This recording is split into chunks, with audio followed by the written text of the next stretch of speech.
Greetings, my fellow freedom lovers and sovereign thinkers. This is LL3's newest podcast. My name is Craig, transmitting from the beautiful, swampy mangroves of South Florida. And today's date, Monday, June 13th, 2016. And I said beautiful, swampy mangroves of South Florida. Sorry about that. It's actually, I'm at the beautiful land of enchantment, which is also known as New Mexico. Yeah, I've just been distorted all day. Woke up this morning in Amarillo, Texas with a friend of mine. Turned on the tube and found out what occurred in Orlando at Pulse. Actually, I got it from Facebook. One of my friends was in the area when it happened. So I will be talking about this for sure.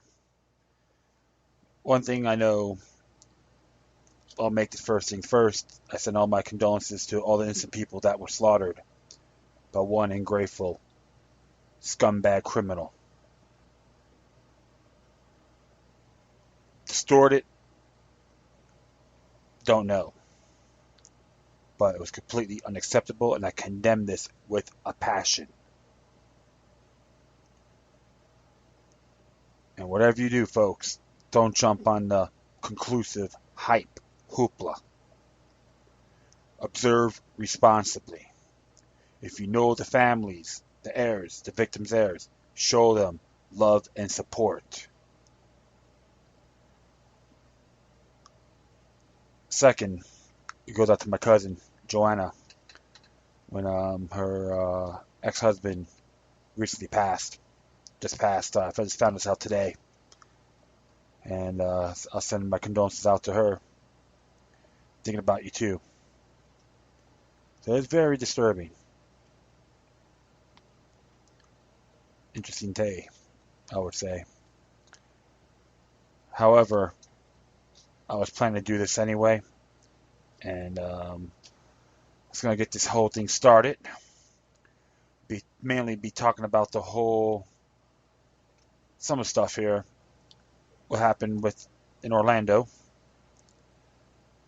at the, what's that place called? Pulse. We'll be talking about that and a couple other things. It says here, as Orlando mourns, families awaits word on victims. Distraught family members waited to hear about their loved ones as officials began identifying victims from Sunday's early morning massacre at the Orlando gay nightclub, the deadliest mass shooting in U.S. history. By sunrise, at least 50 people were dead and 53 more were hurt.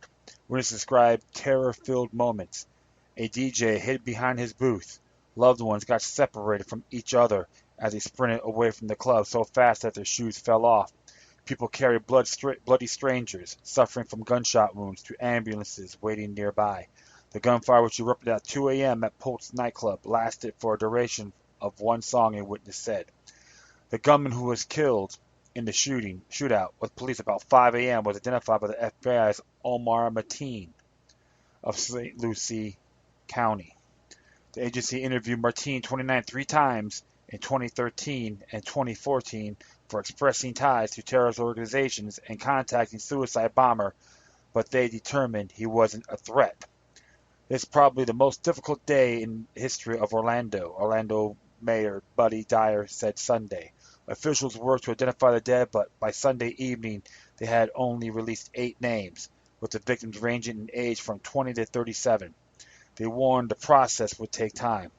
As hours elapsed after Sunday's shooting, Orlando and Orange County remained under a state of emergency at the order of Dyer and Florida Governor Rick Scott. I saw a fire coming out of his gun. More than 200 people went to Pulse at 912 Orange Avenue, south of downtown Orlando, to celebrate Latino Night. First shot sounded about 2 a.m. as Mateen exchanged gunfire with an Orlando police officer. Mateen was armed with an assault rifle and a pistol, then ran further inside the club and started shooting into the crowd. Witnesses said Mateen aimed at people who dropped to the ground. The next 3 hours, law enforcement and SWAT members worked to rescue hostages from inside the club. People were trampling over each other, said Jillian Amador, whose arm was cut by broken glass. I feel terrible. I have anxiety. I'm scared. I don't want to go out. At first, I thought it was fireworks, but I believe it did it. I didn't believe it. Then I saw people on the ground and people running, she said. About 5 a.m., police and SWAT members put an explosive device on a wall of the club and plowed it through it with a battering ram. That's what Mateen rushed toward them and opened fire in his final fatal gun battle. Rosie Phoeba was there with her girlfriend. She told me someone was shooting. Everyone was getting on the floor, Phoeba said. I told her I didn't think it was real. I thought it was part of the music until I saw fire coming out of his gun. Many worried relatives looking for loved ones Sunday flocked to makeshift headquarters set by Orlando Regional Medical Center at a nearby hotel.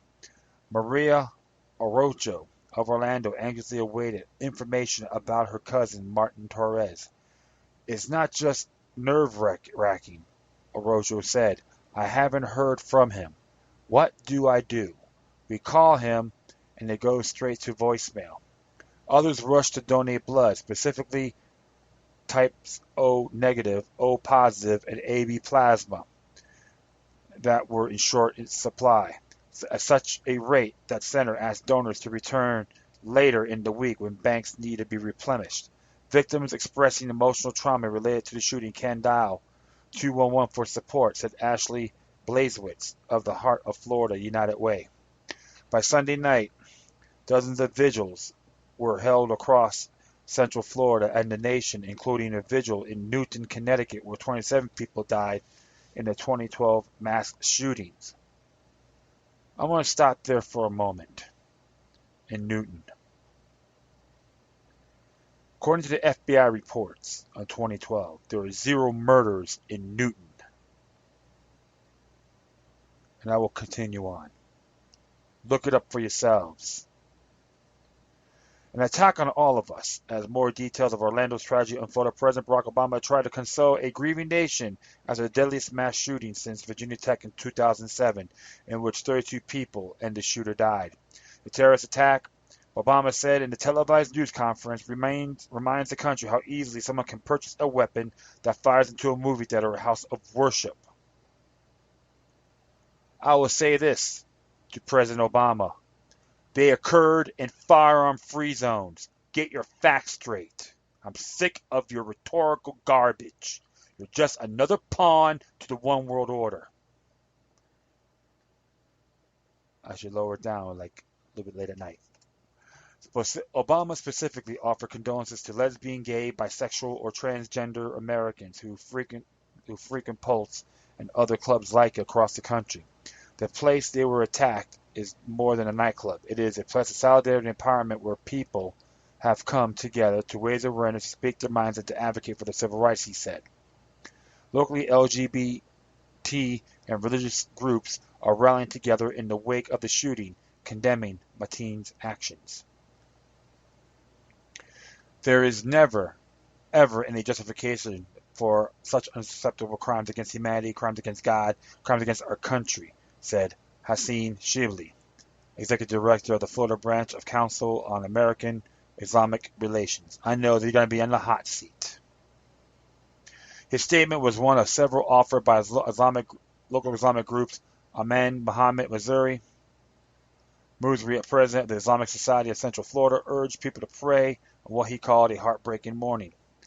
Midday news conference, Carlos Guillermo Smith, a representative of Equality Florida and the LGBT advocate group, stood beside Shibli.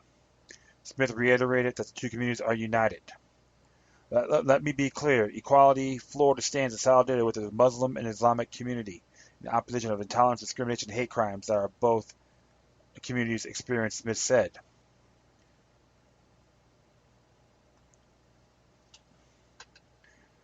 I will say this in good faith. People need to study the Quran as well about what they do to homosexuals, lesbians, people who have same-sex desires.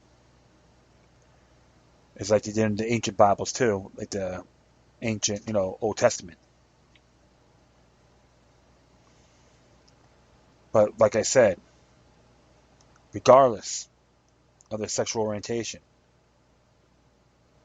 it is absolutely disturbing, unacceptable, and condemn this with a passion. There's even talks too that this man Omar Mateen was involved with was a Muslim and conformed or says pledged to ISIS or ISIL. I will get to that in a moment. I want to grab one more thing and proceed. So stick tight. As I proceed, we're going to go next here about Omar Mateen. This all the articles mainly from the whole thing this is mostly from the Orlando Sentinel. And it says here, Omar Mateen, father, security guard, dorky in school. Omar Sagi Mateen was a security guard, the divorced father of a 3-year-old boy in school someone who acted dorky. He was someone who was outspoken interest in terrorism, twice put in the FBI's radar screen. On Sunday morning, Mateen, 29, became something far larger, a lone gunman whose authorities say was responsible for the death of 50 people, the deadliest mass shooting in American history. He called 911 from outside the gay nightclub, pledged allegiance to the Islamic State, authorities said, then began his assault. Something pretty strange, my friends. But I will continue on. He was armed with 2 guns, 9mm semi-automatic pistol, and a .223 caliber assault rifle. According to federal law enforcement, officials spoke out on condition of anonymity. Mateen died in a shootout with police. Mateen had purchased both in the past 12 days from a gun store not far from his home in St. Lucie County, 125 miles south of Orlando, federal officials said. He grew up in Point St. Lucie. He has no prior arrests in Florida, according to state records. Bruce Miller went to Southport Middle School and St. Lucie West Sentinel High School with Mateen, describing him as nonviolent. He also said Mateen was bullied. You could tell it hurts his feelings, Miller said, but he would laugh it off. He was just dorky, Miller said. He was disliked, but he always tried to get you to laugh. Miller knew him as Omar Sadeki, but the gunman legally changed his name to Omar Mateen when he was 21. It is not clear why. Mateen was a security guard who had a license to carry a firearm, according to the records at the Federal Department of Agriculture and Consumer Services. According to Los Angeles Times, he worked for G4S, a private security firm based in Jupiter. He's been on payroll since 2007. We are cooperating fully with law enforcement authorities, according to G4S statement. Mateen first came to the attention of the FBI in 2013, said Central Florida Special Agent in charge Ron Hopper. After Mateen made inflammatory remarks to co-workers and claimed to have terrorist ties, agents interviewed him and other witnesses and closed the file after determining he had not broken no laws. He came to FBI's attention again the following year after he made contact with an American who later died in a suicide bombing in Syria, officials said. The agency closed that investigation, concluding that the contact was minimal. During a rampage in Orlando, Mateen pledged allegiance to the Islamic State and made preference to the Zarnev brothers, the terrorists who set off a pair of homemade bombs at 2013 Boston Marathon, according to the Massachusetts State Police. 3 people were killed and 264 were injured in that attack on April 15, 2015. Mateen was believed to have been born in New York to parents originally from Afghanistan. Sadi Shakif Rahman is an imam of the Islamic Center of Fort Pierce, where Mateen has worshipped since childhood. He has said that as a grown-up, Mateen kept his thoughts to himself. He was quiet. He came at the last minute and did not talk to anybody, Amen said. He would shake hands and take his son on his shoulder and leave. On Sunday in Fort Pierce, authorities set up 2 mobile crime labs close to the 2-story apartment building where Mateen is believed to have lived. We have lived here 8 years, and it's crazy to think this could be someone living next door, somebody we would see at a grocery store, said Joanne Crosby, 48. It could be that up until yesterday he was a normal person. About 10 miles away in Summer Point, St. Lucie, a dozen police units set up a barrier to keep onlookers and reporters away from the building. building on Southwest Bayshore Boulevard, another address linked to Mateen. 2 months ago, his father, Sadiq Mateen, set up a nonprofit called Provisional Government of Afghanistan in a nearby building. His father also hosts a television show, and a segment available on YouTube expressed gratitude toward the Afghan Taliban and described Taliban fighters as our brothers, according to the Washington Post.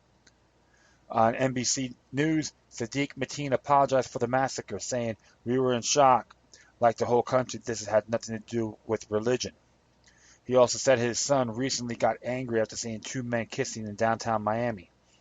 They were kissing each other and touching each other, and he said, "Look at that, in front of my son, they're doing that."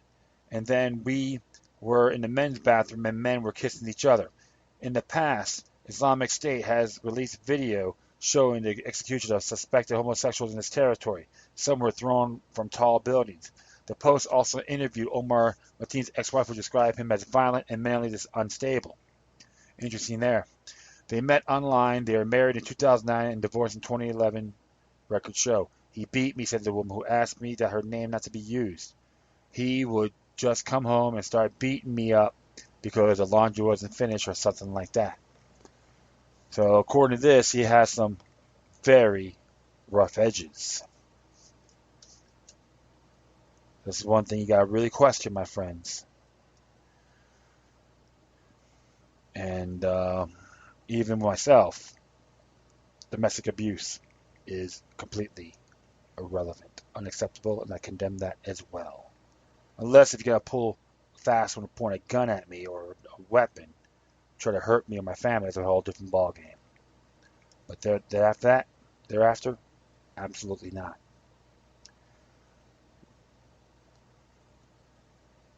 So he made his claim to the Islamic State. If you hear my past episodes, I always tell everyone this is nothing more than a New World Order funded organization. And I am not afraid to say it now. And I noticed too, a lot of controversies with Islam, violent religion and violent rough past. You know, with the Muhammad taking over countries and trying to conform everybody. You're always going to have crackpots in every form of creed. Did that with Christianity. Went to the United States, slaughtered the innocent Native Americans, great amount of them, and they prayed on Sunday. And even across Europe, wiped out all the pagans during the Holy Roman Empire.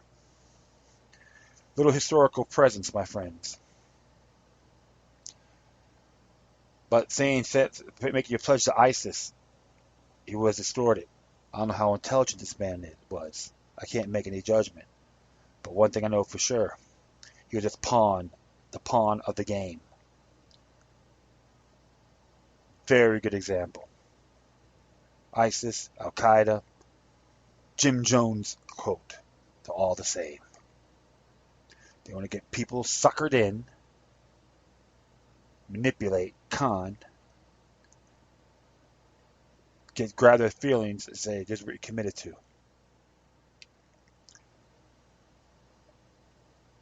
And I'm definitely going to add a couple things on there as well, with the 20, it's on here as well, with the 26 things about Islamic State ISIS that Obama does not want you to know about. Came out first time published was in 2014. That'll be in the footnotes, okay? So you can really read this yourself. And of course, 2 p.m. Eastern Daylight Time, he made President Obama remarks on Orlando nightclub shootings.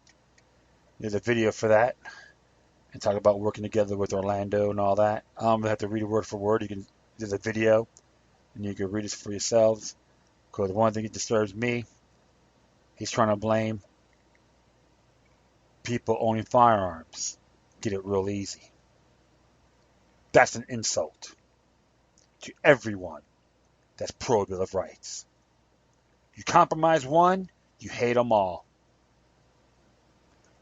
I dare anyone to call me out on it. Because you haven't learned a damn thing. If you do. What occurred, Columbine, 9/11, the shootings in Colorado, even Sandy Hook. Virginia Tech. I can go on and on and on. That's one thing I have to say. But I'll be digressing. What's interesting about that club was it was in a firearm-free zone. And it's interesting because when you read Florida Statute 790.06, subsection 12A, it says here, a license under this section does not authorize any person to openly carry a handgun or carry a concealed weapon or firearm into, and it's verse 12, any portion of an established license to dispense alcoholic beverages for consumption on the premises, which portion of the establishment is primarily devoted to such purpose. So, property rights out the window. It should be the owner's decision, not the state's, in my personal view.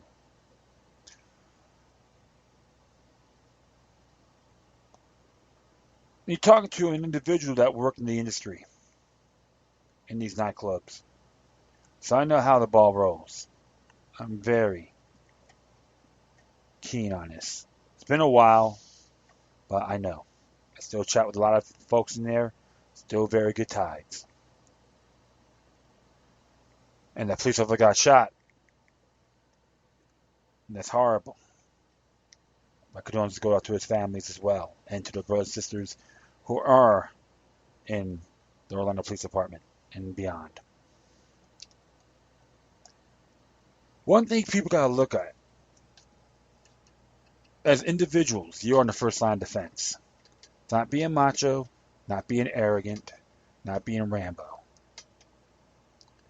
Because there's a lot of domestic weapons you can use at a bar.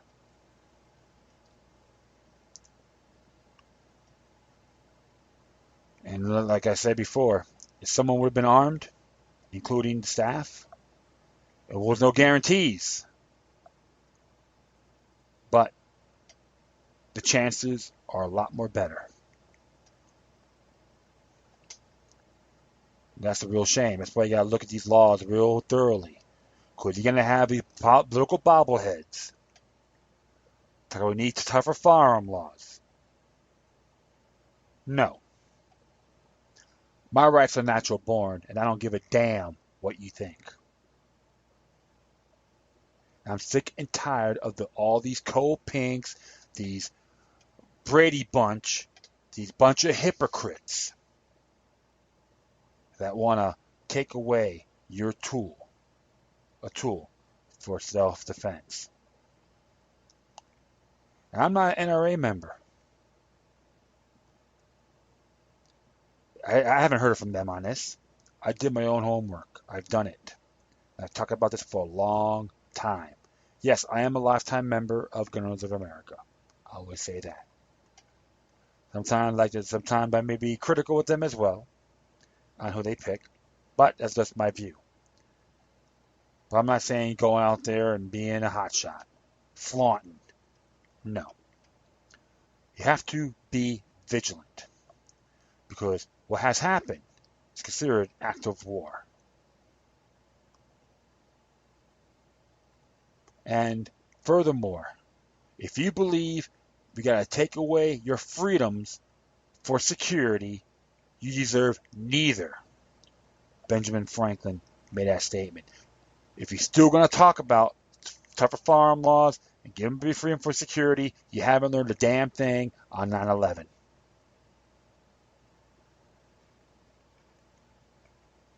Another thing I'm going to add on here too is the Bill of Rights culture is the only answer to fight the war on terror. Nothing else. Of course, the thing on ISIS as well. But I am going to add all these footnotes in here, because I've read it a few times in the past. So that's by JPFO, by the way. So just giving you guys a heads up. And interesting group here called Pink Pistols. I believe they're based out of San Francisco. They are an LGBT group that are pro self-defense. And this is what the statement has to say here. Pink Pistols is saddened by attack on Orlando club. For immediate release, this is June 12th. Early Sunday around 2 a.m. Eastern Time, the Pulse nightclub in Orlando was attacked by an armed individual. Approximately 20 persons were killed and over double that wounded when the attacker, whom police identified as Omar Mateen, a 29-year-old from Fort Pierce, Florida, pushed his way into the club and opened fire on patrons. Weapons carried by Mateen are reported as an assault-type rifle, a handgun, and a suspected explosive device. Update. Reports are after death is around 50, with over 50 more wounded. It appears he was organized and well prepared, said Orlando Police Chief John Mena at a news conference on Sunday. Additionally, Orange County Sheriff Jerry Deming said this is an incident that we certainly classify as a domestic terror incident. Authorities say the FBI is involved. Preliminary information reveals that Omar Mateen's family is from Afghanistan. Though Omar may have been born in the United States, his family is reported to be distraught at the actions and the loss of their son. Gwendolyn Patton, first speaker of the Pink Pistols, an international GLBT self-defense organization, warns people not to jump immediately to the assailants' guns at the object of blame, but to concentrate instead on Mateen's violent acts. Pink Pistols give condolences to all families and friends of those killed and injured at Pulse, began Patton. This is exactly the kind of heinous act that justifies our existence. At such a time of tragedy, let us not reach for the low-hanging fruit for blaming the killer's guns. Let us stay focused on the fact that someone hated gay people so much that they are ready to kill or injure so many. A human being did this. A human being's tools are important when compared to the bleakness of that person's soul. I say again, guns did not do this. A human being did this. A dead human being. Our job is not to demonize the man's tools, but to condemn his acts and work to prevent such acts in the future. Patton's concern are that a knee-jerk gun control efforts may make preventing future events harder rather than easier, as only the law-abiding potential victims will be affected by such laws. It is difficult, if not impossible, to foresee such an event, continues Patton. But if they cannot be prevented, then they must be stopped as fast as someone tries to start them. Some bars and other establishments that serve alcohol are difficult to protect because many states forbid the carrying of weapons where alcohol is served. But that just one night have a designated driver who stays sober. One might have a designated carrier with a concealed carry permit who goes armed and does not drink. It's sad that we must consider such things, but when there are persons out there who means us harm, we must find ways to protect ourselves within the law, Patton concludes. Pink Pistols is an international organization dedicated to the legal, safe, and responsible use of firearms for self-defense to the sexual minority community. Chapters may be found across the United States and Canada, though Pink Pistols is for the GLBTQ community, is not solely composed of the GLBTQ community and are welcome to join. Gwendolyn S. Patton, first speaker, Pink Pistols International. And I will post this on the website on my Spreaker page as well. And Miss Patton, thank you for seeing this also. And I do commend your statement. This is why, my friends, we have to look at the bigger picture. We have to defend a society where we be free, not create more tyranny, because we will all lose. And those parasitic governmental bobbleheads will manifest. They want us to be numbers. They want us to be peasants. They want us to believe that big city, underdog world, probably purebred, will call for underdog to save us all. This only happens in cartoons, my friends. not the real world. And this is why I'm a real vigilant SOB, and I'm confoundingly proud of it. Very proud of it. And I'm going to chill a little bit, and I'll be back. Hang tight. All right. Yep, so definitely, like I said, I'm going to add these two here from Global Research, about 26 things about Islamic State, ISIS, that Obama doesn't want you to know about. Very good read, my friends. And of course, this is from September 14, 2001, Black Tuesday in the Passive American Bill of Rights Culture is the only answer. And this is during the time after September 11th. So please, folks, read this and share this throughout your social media networks. Next, speaking of people that are anti-freedom, Hillary Clinton. This from Judicial Watch came out, I guess, a couple days ago. Yeah, it says here, court should not seal Clinton IT official immunity agreements. Judicial Watch. And it says here, Judicial Watch today announced that it filed an opposition motion to Clinton email witness Brian Paglianos to attempt to file immunity agreements ex parte and under seal. Also, Judicial Watch asked the court to deny Paglianos' efforts to avoid videotaping of his deposition, during which he plans to assert his Fifth Amendment right. Judicial Watch attorney also argues to U.S. District Court Emmett Sullivan that Paglianos' immunity agreement should be made publicly available. Mr. Paglianos' request to file his immunity agreements ex parte and under seal is unfounded. First, the court ordered Mr. Pagliano to file a memorandum along with a copy of his reported immunity agreements.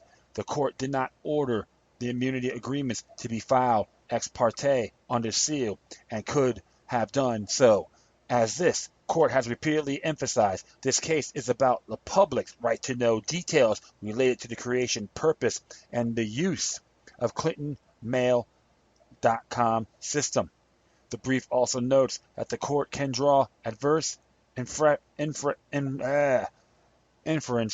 from any assertion to the Fifth Amendment in the civil suit, and that there is a little chance of Pagliano could not answer some, if not all, of Judicial Watch's questions without having to assert his Fifth Amendment rights. The Obama administration today filed a statement of interest supporting the continued secrecy of the Pagliano immunity agreements.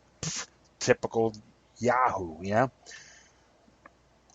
The government's brief states that releasing Mr. Pagliano's agreements with the United States could prematurely reveal the scope and focus of the pending investigation. Mr. Pagliano is the Clinton State Department IT political appointee who reportedly provided support for the Clinton email system. Simply put, we need to see Pagliano's immunity agreement, and so our attorneys are able to prepare his question, especially if he's going to assert his Fifth Amendment privilege. Stated Tom Fitton, Judicial Watch president, we have faced astonishing roadblocks to getting simple questions answered about the Clinton email system. Previously, Judge Sullivan issued a court order requiring Paglianos to produce any reported immunity agreement and identifying the legal system basis for the Fifth Amendment claim he plans to assert in Judicial Watch's discovery into the Clinton email system. The order delayed Paglianos' disposition, which had been scheduled for Monday, June 6. Discovery arises in Judicial Watch Freedom of Information Act looks that seek records about controversial employment status of Omar Mateen, former deputy chief of staff to Clinton. The lawsuit was reopened because of revelations about the ClintonEmail.com, which is a court case and all that. Judge Sullivan ordered that all the deposition transcripts have made publicly available. You know what's so funny? It really blows my mind that they're waiting to indict Hillary Clinton for 14 months. It's like a little cat and cloak and dagger game. But when it comes to Omar Mateen, ISIS, boom, the magic wand.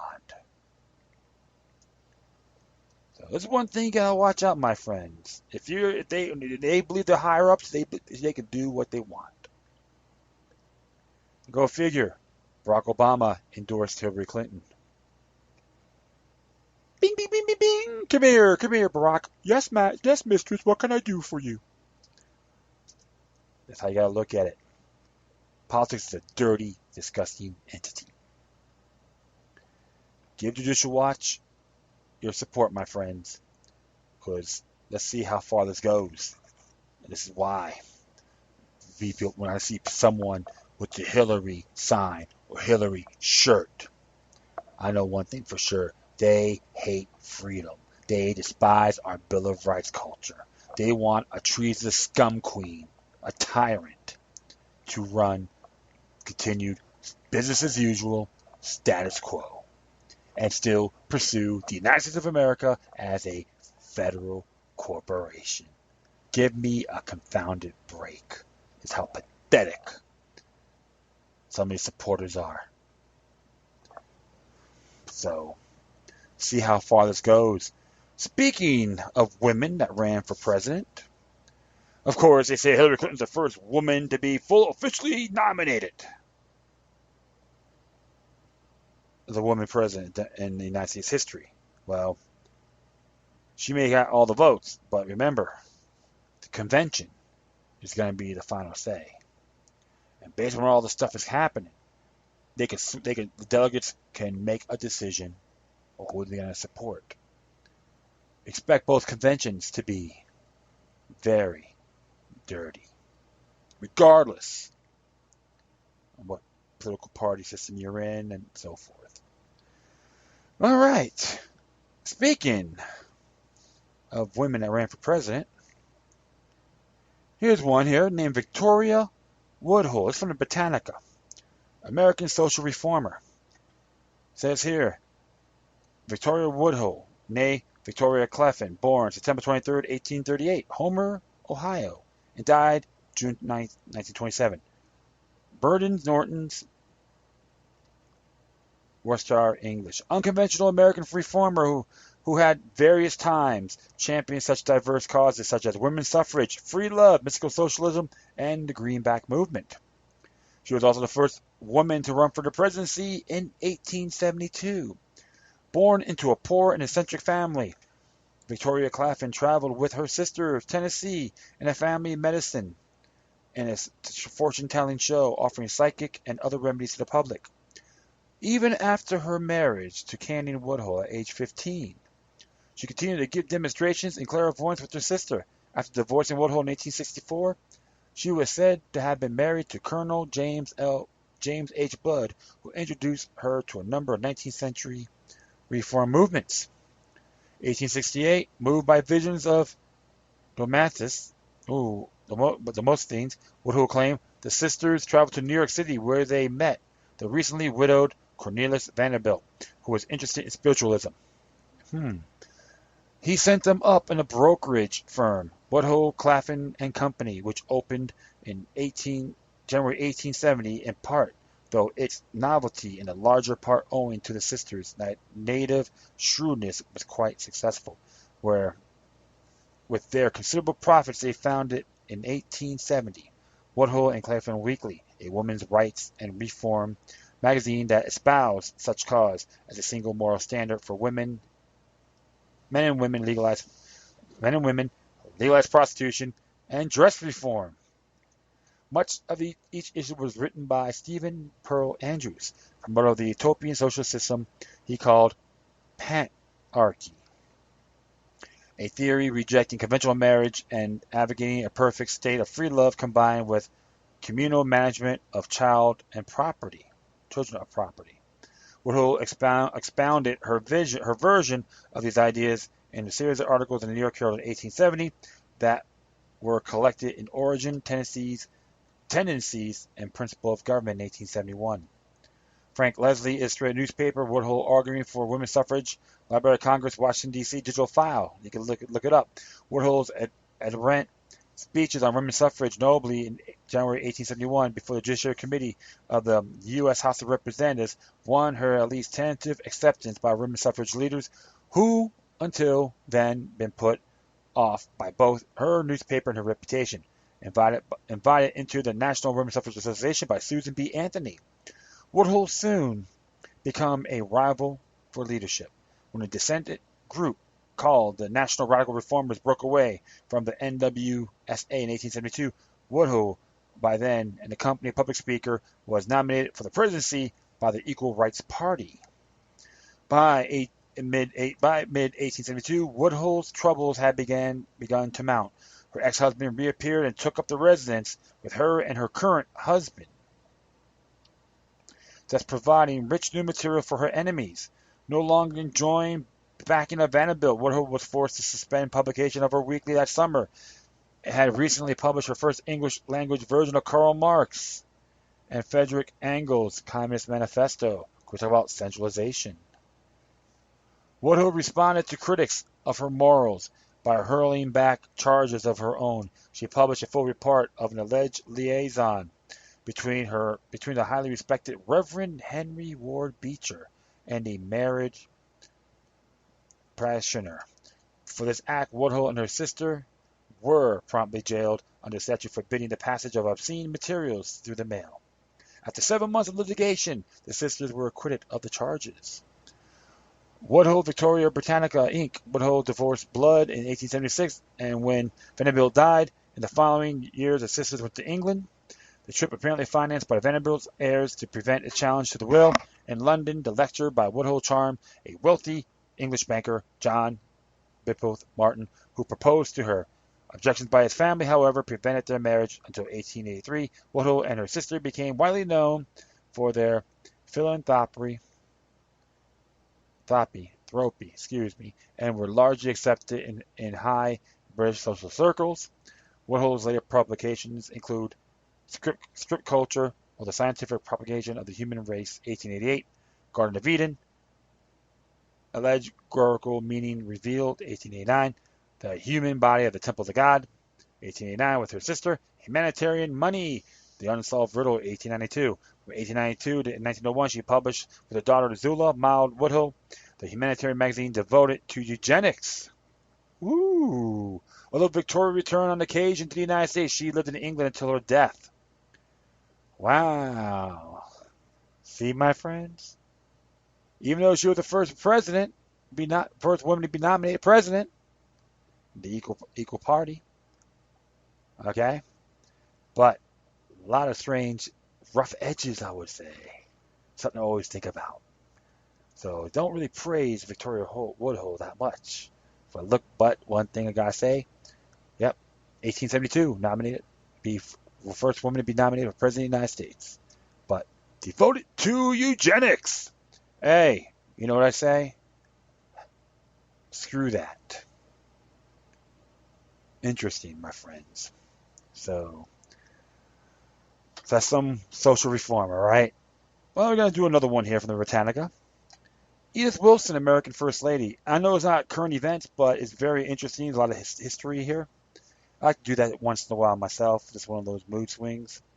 There's here Edith Wilson, Edith Bowling, that's her original name, also called, born in 1896 to 1915. Edith Bow Galt, born October 15th, 1872. Whether Virginia, died December 28th, 1961. Washington, D.C., American First Lady, 1915 to 1921, the second wife of Woodrow Wilson, 20th President of the United States. When he was disabled by illness during his second term, she fulfilled many of his administrative duties. Edith Bowling traced her ancestry back to the Pocahontas. As an adult, she delighted in her Southern heritage. She was the seventh of 11 children born to William Bowling, a lawyer and judge, and Sally White Bowling. Edith was educated primarily at home and spent 2 years at preparatory school in Virginia, where formal education remained extremely limited. However, and Wilson biographer Arthur S. Link later wrote that her writing was primitive, almost illegible. In 1896, Edith married Norman Galt, a relative of her husband-in-law, whose family owned a prestigious jewelry store just steps from the White House. One son, born in 1909, died in infancy, and Galt died in 1908, leaving his widow very wealthy. A glamorous and tall figure in her mid-30s, she became known around Washington, D.C. for driving her own electric car. Electric car! Ha ha ha! And police officers reportedly stopped other traffic to let her pass through. She showed no interest in politics or government, however, later admitted at the time of the election in 1912, which sent Woodrow Wilson to the White House, she could not have named the candidates. After Woodrow's first wife, Ellen, died in 1914, the president was grief-stricken, but an introduction to Edith Galt in March 1915 changed that. The attraction between the two was evidently mutual and intense. Within a few weeks, Woodrow proposed marriage, although the president's advisors worried that remarriage so soon after his first death would not be popular with American voters. An important consideration as the election of 1916 approached, the couple married at Edith Washington's home on December 18, 1915. The intense whirlwind courtship has thrown the couple together in ways that gave Edith more access to her husband's work than she might otherwise have had. He encouraged her to sit by him when he read important documents, some of them highly secret and connected to the war. And she was sometimes present during discussions with his advisors. But her primary interest was his health and comfort, and he continued to show little interest in politics, except as a subject related to her husband. After the United States entered World War I in April 1917, Edith endeavored to help. Along with the president's daughter, she volunteered at the Red Cross canteen and encouraged American women to economize on food that soldiers could eat better. In a much publicized gesture, she arranged for a flock of sheep to graze on the White House lawn. When times came to shear them, the $50,000 that the wool brought at auction went to the war effort. The very active women's suffrage movement won no support from Edith Wilson. When her husband ordered the arrest of suffragists demonstrating in front of the White House in 1917, she referred them as those devils in the workhouse. Her husband's shift on the suffrage question, he eventually favored a national amendment granting women's voting rights, resulted from political considerations, not from any influence of his wife. In December 1918, Edith accompanied her husband on his journey to France to attend the Paris Peace Conference, becoming the first incumbent president's wife to travel to Europe. She was greeted as a celebrity on her travels through Europe and Italy. In September 1919, he had toured the country to win support for the treaties of Versailles, who committed the United States to join the League of Nations. Woodrow became ill, and his advisors insisted that he returned immediately to Washington. There in the White House on October 2nd, he suffered a major stroke that incapacitated him for the next 5 months. Edith, convinced that Woodrow's recovery depended on his retaining the presidency, kept the exact nature of his illness secret from the public, and made sure that he saw only his physical and a very few trusted friends. Physician and a very few trusted friends. She screened all communications to him, deciding what he should see and what could wait. When it became clear to too many Americans that the president was not doing the job that they elected him to do, critics objected that Edith was running the government. One senator changed that the nation was under a petticoat government, and a rumor spread about an assistant president. The popular views persist that Edith Wilson ran the country, that writers but historians have concluded that this exaggerates the truth. Although the nation faced many serious problems while Woodrow was incapacitated, including strikes by miners and steel workers, the White House was notable for its lack of leadership. Too many it seemed that no one at all was making decisions, and one journalist wrote that our government had gone out of business. It is later described these months as a time when I myself never made a single decision regarding the disposition of public affairs. The only decision that was mine was that was important and what was not, and the very important decision of when to present matters to my husband. Although her autobiography is notoriously inaccurate on many subjects, historians have generally accepted her account, and they have concluded that her role on personal matters and policy did not go beyond what some of her predecessors had done. Woodrow Wilson completed his second term in March 1921. The couple retired to their house on S Street in Washington, where he died on February 3rd, 1924. Edith devoted the remaining 37 years of her life to enhancing his historical reputation, preserving his papers, working with his autobiographer, and converting his birthplace in Virginia and their Washington home into national shrines. She died on what would have been Woodrow's 105th birthday. 11 months after attending the presidential inauguration of John F. Kennedy, Edith was buried beside her husband in Washington National Cathedral. They are only presidential couple to be interred into the nation's capital. A leader in Washington society for more than a half a century, Edith Wilson owes her place in history to the very short years she served as the First Lady. Although controversial, she made no important changes in the role of the president's wife, except to show more clearly than any of her predecessors the way that the First Lady guards her husband's health and well-being can become a national matter of national interest. Well, something to think about that, my friends. There's claims that Edith Wilson ran the White House in those few short terms. And something to really look at. It's just a little historical lesson, I would say. I like to do this once in a while. I haven't done it in a good period of time. I'm mostly doing current events. But something to really look at and observe responsibly. Enough said on those areas. I always like to make something clear to everyone out there. Especially the ones in the industry and so forth, and what happened with the incident that happened in Orlando. People that know me for a long time in this industry, I always have you in my thoughts. I love you guys dearly. You always treat me well. And many of them understand when I talk on these areas, I'm pretty damn consistent. Never really changed, just matured. Whatever you do, it's because anyone that's listening has to remain vigilant. What happened over here in Orlando? The man's Muslim. He converted himself to ISIS, just another pawn of the game which the One World Order or New World Order is using.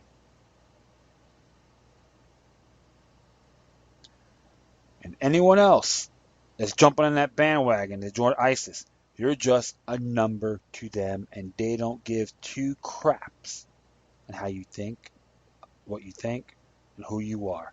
You're expendable. You're just a piece of garbage to them. Never get caught in their hype, hoopla, being conned.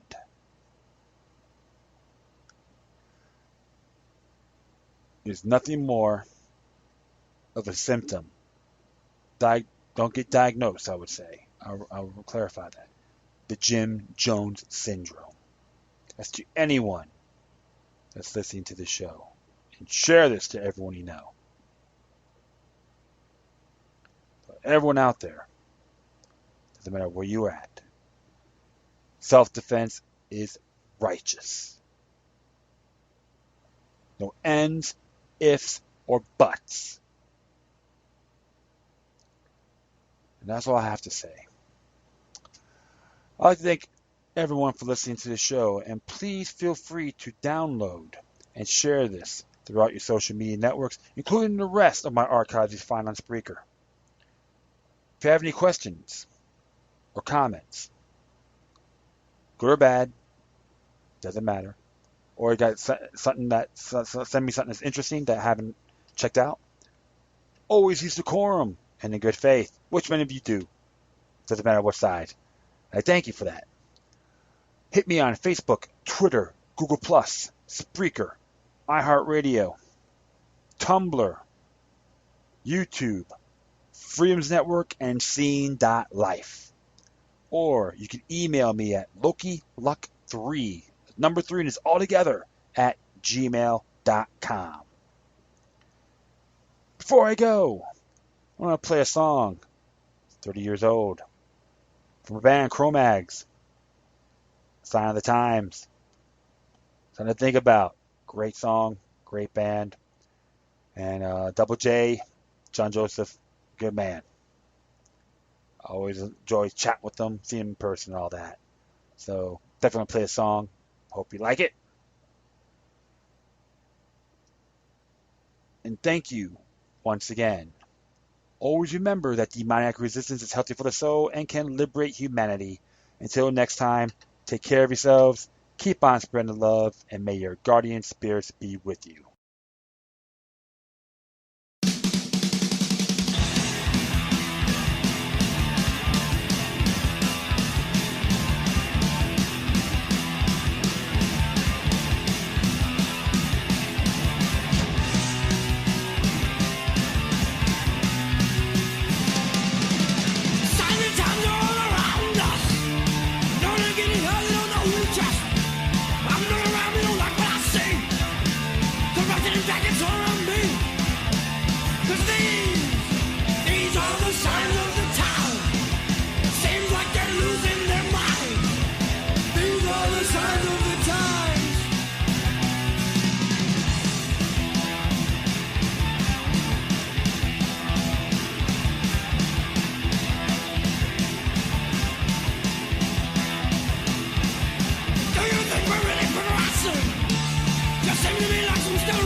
I'm gonna explode. 'Cause these are the signs of the time.